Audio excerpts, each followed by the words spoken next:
सब खैर तो है? सही है, कोई बीमार तो नहीं हुआ? तो उस एटॉमिक बॉम्ब के बाद अगर एटम बॉम्ब कहीं बेचना है, अगर एटम बॉम्ब को इस्तेमाल करना है, तो बॉम्ब के बाद मिसाइल टेक्नोलॉजी जरूरी है।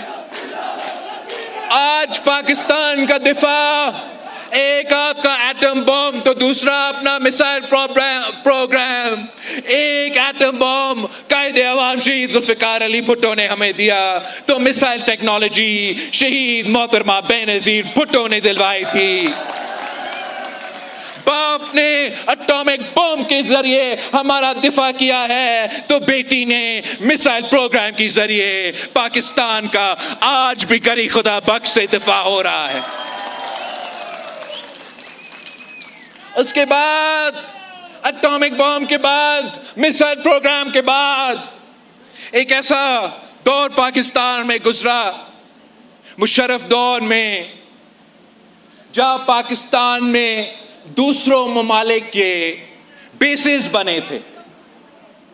जैसे आजकल मिडिल ईस्ट में दूसरों ममालिक के बेसिस है, वैसे आपका पाकिस्तान में भी एक जमाने में एक आमिर ने उस दूसरा मुल्क को पाकिस्तान के सरजमीन पे इजाजत दिया कि बेस बनाए, अपने हवाई जहाज़ें चलाए और पाकिस्तान के सरजमीन पे से मुसलमानों के ममालिक पे बमबारी करे। याद है आपको? कौन था वो सदरे पाकिस्तान जिसमें हिम्मत था, जिसमें बहादुरी था, जो एक सलाला इंसिडेंट के बाद लात मार के तमाम बेसिस को पाकिस्तान में बंद किया, हमारे मेहमानों को खुदाफिज कह दिया। तो हाल ही में जब में ये जंग चल रहा था और मुख्तलिफ ममालिक पे बम धमाके हो रहे थे, तो मैंने समझा कि आज के बाद मैं अपना तकरीर में इजाफा करूंगा। मैं कायदे अवाम का एटॉमिक बॉम्ब का जिक्र करूंगा, शहीद मोहतरमा बेनजीर भुट्टो का दी हुई मिसाइल टेक्नोलॉजी का जिक्र करूंगा, मगर साथ साथ सलाम पेश करूंगा उस सदर पाकिस्तान को, उस आसिफ अली जरदारी को, जिसने ये बेसिस बंद किए और पाकिस्तान को एक बहुत बहुत बड़ी नुकसान से बचा रखा।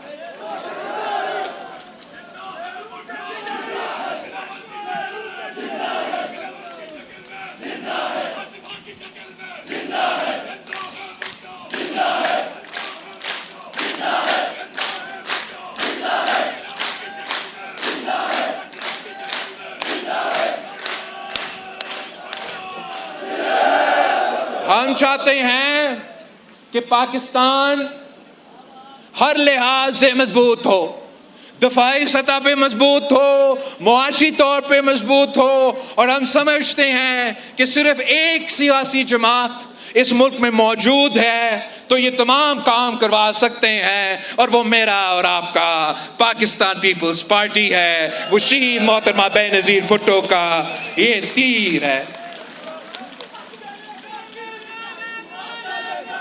हमारा और आपका रिश्ता इस 3 नस्लों का रिश्ता में, आप जरा सोचें कि गिलगित बल्तिस्तान के अवाम ने और पाकिस्तान पीपल्स पार्टी ने मिलके ये जो 3 नस्लों का जदोजहद है, हमने हासिल क्या किया है।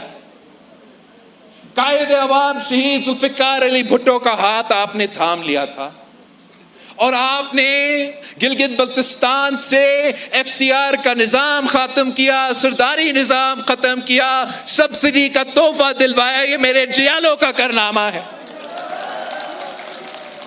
याद आपने कायदे अवाम इसी बल्तिस्तान डिवीजन में, इसी गांचे की सरजमीन पे खड़ा होकर, कायदे अवाम शहीद जुल्फिकार अली भुट्टो गांचे के सरजमीन पे खड़ा होकर वहां से ऐलान किया था कि हम घास खाएंगे मगर बॉम्ब बनाएंगे। ये तीन नस्लों का जिद्दोजहद, ये पीपल्स पार्टी और बल्तिस्तान के अवाम का जिद्दोजहद है। आपने मतलब गांचे के अवाम ने पाकिस्तान को ये एटम बॉम्ब का तोहफा दिया।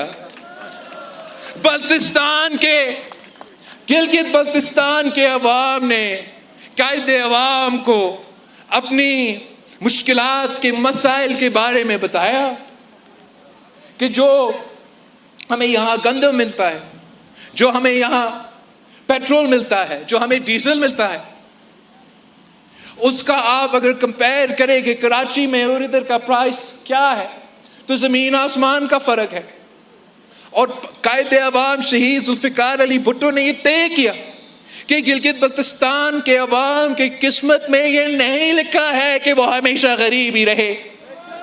और आपने कायदे अवाम शहीद जुल्फिकार अली भुट्टो ने इस सब्सिडी के ज़रिए आज तक ये हकीकत है कि जिस प्राइस को आपको नीचे पाकिस्तान में आपको पेट्रोल मिलता है उसी प्राइस पे आपको इधर मिलेगा, उसी सब्सिडी के नतीजे में।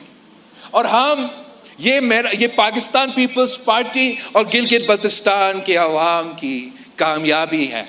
ये हमारा तीन नस्लों का साथ का जिस जिद्दोजहद आपने किया, हमने ये चीज़ें हासिल की। आपकी जिद्दोजहद के नतीजे में हमने पीपल्स पार्टी से पहले गिलगित बल्तिस्तान के पास नाम तो था लेकिन नाम लिया नहीं जाता था, पहचान नहीं था। कहते थे नॉर्दर्न एरियाज, मतलब नॉर्दर्न एरियाज क्या होता है? गिलगित बल्तिस्तान का नाम आपने और सदर जरदारी ने मिलके इस इलाके को, इस सरजमीन को,